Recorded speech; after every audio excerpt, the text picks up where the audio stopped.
Adam, bring us up to speed. Well, Laura, today their president, Jamey Rootes, resigned effective immediately. And I think anytime there's any news with the Houston Texans, people want to know, how does this impact or read out with Deshaun Watson? And I think the issue here is that there are people in that organization, in and around the league, who have questions about the direction of that franchise. Jamey Rootes clearly was one of them. He was a part of the search process that basically blacked him out and discounted and ignored the words of the search firm that the organization paid hundreds of thousands of dollars for, and in the end went with Nick Caserio, who obviously is a qualified candidate.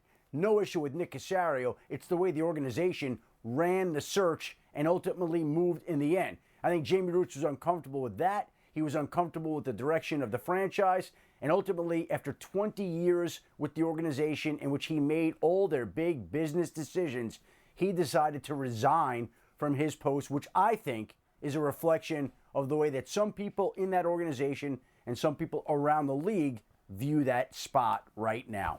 Yeah, we'll continue to be all over this. Adam Schefter with us for the remainder of the hour. Hall of Famer Jim Brown actually joining us as well later with his thoughts on what's going on with the Texans. Ryan, we start with you. How much of the events of the last 3 to 4 weeks are going to affect Deshaun Watson's decisions going forward?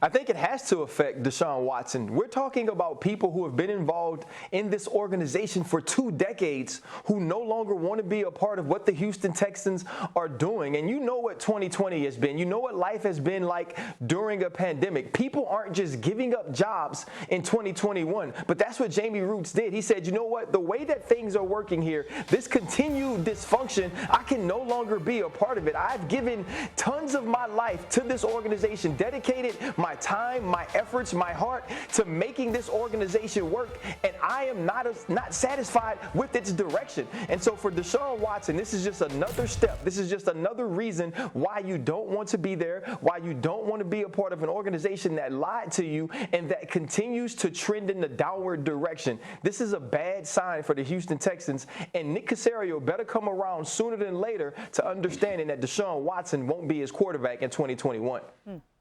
You know, it's unfortunate that they're in this situation, but look, ever since the former general manager and Rick Smith decided to step aside due to some situations and issues with his family and his wife, you got to understand that this organization has not been the same. He drafted Deshaun Watson. He built a playoff contender alongside Gary Kubiak and then alongside Bill O'Brien, but yet and still, you now have Kyle McNair and Jack Easterby, for whatever reason, kind of running the organization. And what I've always said, Laura, is look, when you're handed something and you don't really earn that, and this is Kyle McNair. He was handed this football team from his late dad, Bob McNair. He took over. He is a non-football guy doing football things.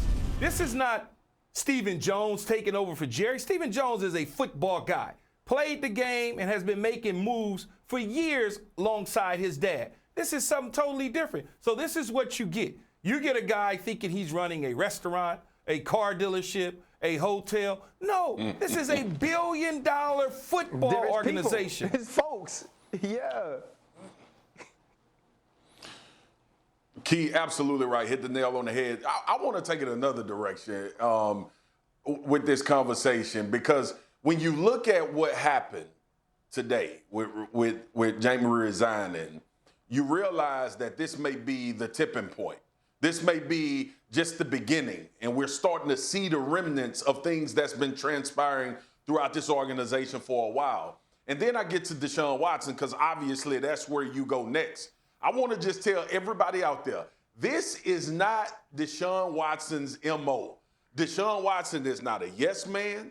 He's a critical thinker, thinks for himself, understands all of the situations and scenarios that can play out with how he's handling this situation with the Houston Texans. Trust me when I tell you all this. It had to be bad for Deshaun Watson to go against the apple cart. It had to be something going on more than what we know, just a normal story about Deshaun wanting to get out of Houston. It's more than that, and we're starting to see these things transpire. I think we talked about when they released the PR lady. I can't remember her Amy name. Palcic. Please forgive me, but I Amy Palcic.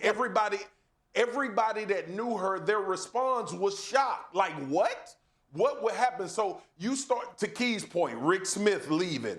To Ryan's point, Andre Johnson came out. Look, Andre Johnson was synonymous with the Houston Texans. He was the guy, like the quietest dude, but also represented the organization and the franchise as an elite player. For him to come out and tell Deshaun Watson, yeah, you're doing the right thing. Y'all, this is the beginning, I believe, of us finding out things that have been transpiring with the Houston Texans. Yeah, and remember when Andre Johnson sent out that tweet, DeAndre Hopkins said, hey, when Andre talks, you listen. So former players really calling attention to that. Let's bring Adam back in because, Adam, last week the Texans also fired their vice president of football operations, their director of football administration, and their equipment manager, and then all of his staff. I mean, it just feels like a mass exodus, either people leaving on their own or getting fired. You heard Marcus say it feels like we're at the tipping point, the boiling point here. Do you get that sense?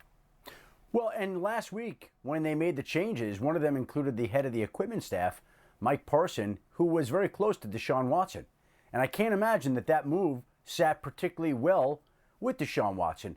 And so what we're seeing here basically is a cleansing of the organization almost, where the people in charge are now going through and basically sticking with only the people they want. Now, we see this with a lot of organizations, but what's peculiar here is that these are some long-time employees who have been there for a very long period, and they are being shown the door or they want to leave on their own.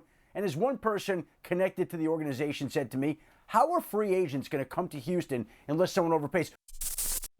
Thanks for watching ESPN on YouTube. For live streaming sports and premium content, subscribe to ESPN+.